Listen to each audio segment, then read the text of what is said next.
My God. Guys, this project is going to be really dangerous for me. It's already given me a lot of headaches. I have a headache right now. I've had about 17 coffees and I just don't know what to do. So I can pretty much guarantee that you guys have not made what I'm about to make now. And I am scared. I am genuinely scared of cutting into this piece of timber. And the next one as well, because these two pieces of timber, they are 4.4 meters long, 240 mil deep, and 38 mil thick. You probably could have got them cheaper elsewhere. However, they have the minimal amount of knots in. It has quite a few knots, but if you buy it from anywhere else, it'll have knots everywhere.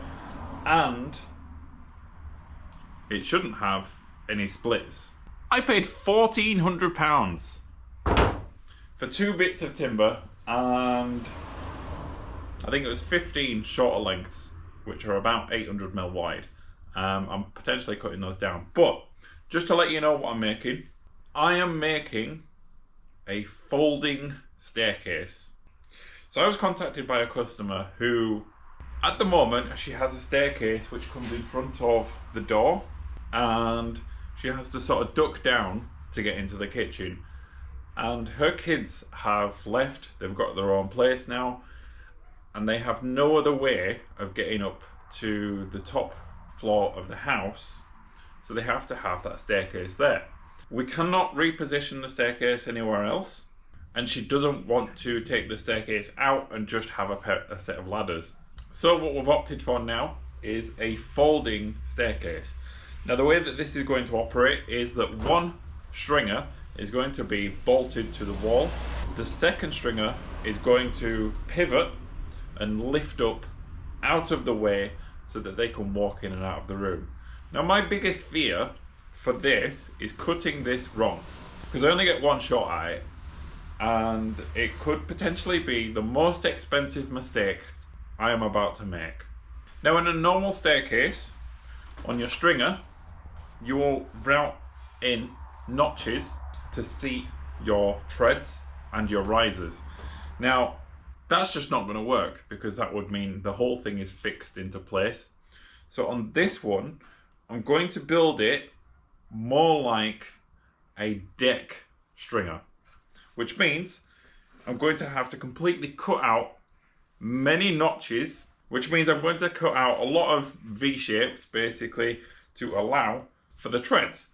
There isn't going to be any risers, and the way that this is going to pivot up out of the way and stay flat, hopefully, up against the wall and out of the way so that they can get into the kitchen, is extremely heavy duty gas struts, which I can't even push down, like so. So I've got 2 of these, and hopefully this should carry the weight. And what those will do is prevent the staircase from falling and crashing down and potentially injuring someone. And to actually get these to pivot, I've got a lot of door hinges. Now let me tell you, when I picked these up from Screwfix and I bought 4 packs of 20 hinges, the woman's face, she asked me what I'm doing with these. Now I don't think I'm going to need all of these hinges, however, I got them anyway. I use these hinges all the time for when I'm doing my general carpentry work, fitting doors. So if I end up with too many, that's fine. However, there is 80 hinges here. Now I've done some quick calculations, and the staircase that they've got in there at the moment only has 15 treads. I think we can potentially get away with having 14, maybe 13 treads. Now I still need to order some more screws, because these screws I don't think are substantial enough to be holding the weight of a human on these. So the only thing I'm still contemplating swapping is these screws. Apart from that, that's all the hardware. I really am scared about this project, guys. Not only do I have to cut everything perfectly, I need to do it off-site, because there's no room to work in the customer's house. And these treads have to carry the weight of a human. Wish me luck. So we've taken some quick measurements from the customer's house.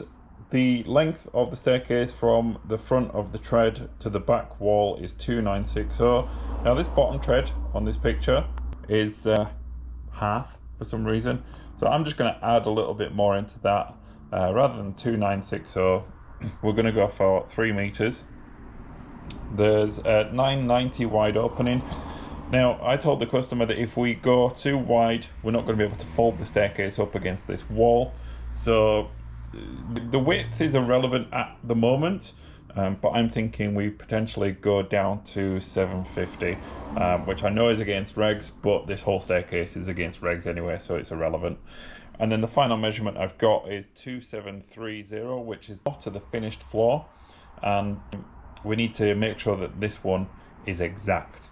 So we've punched that into here, and you may think that this is cheating, but I do not care, because this is really important and it's going to cost me a lot of money if I get it wrong. Now, it's asked me to put in the riser thickness, but we don't have any risers, so we've had to take off the restriction. This restriction here on blocklayer.com will restrict you to make sure that you're within regs, and it won't let you calculate any measurements unless it is within regs. So we've got the measurements here, and the measurement that I want is this. So the notching scale is 200 wide and 171 tall. So here we've got our square, and on it we have some stair gauges. Now these are relatively cheap, they're like 5-10 quid on Amazon, and what you need to do is just attach them onto here. We're going to loosen this off. Put it on 200, tighten that up, make sure it's nice and tight so it doesn't move. And then on this side we are going to go to 171, which is there. Now, I've done it that way so that this marries up like that. And now all you have to do is put your square onto there like so. And then this, I'll do it lightly just for an example.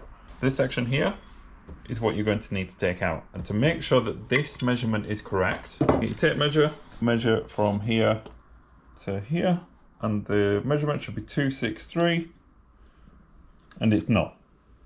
Which means I've done something wrong. So I know what I've done. I actually put the stop on the wrong side of my measurement, so I actually put it there, when actually it should have been on the other side of my measurement. Rookie mistake, which is why you always check your work. We'll put this one back to 200, and now the measurement should be perfect. So we'll go just on the end of that measurement there, draw my line again, and now we'll check this measurement. It should be 263, which it is. Perfect. Always check your measurement, because you might be stupid. So what I'm actually going to do now is change this piece of timber for a piece of timber that the company I ordered this from sent me the wrong size and then told me I could keep them. So lucky for me, I can actually test this on a shorter piece of timber, which was for free anyway, and it means I can make a free staircase. Now, it's probably going to eat into some of my time. However, it also means that I can use it as a template if it goes well. Just realised my fly is down.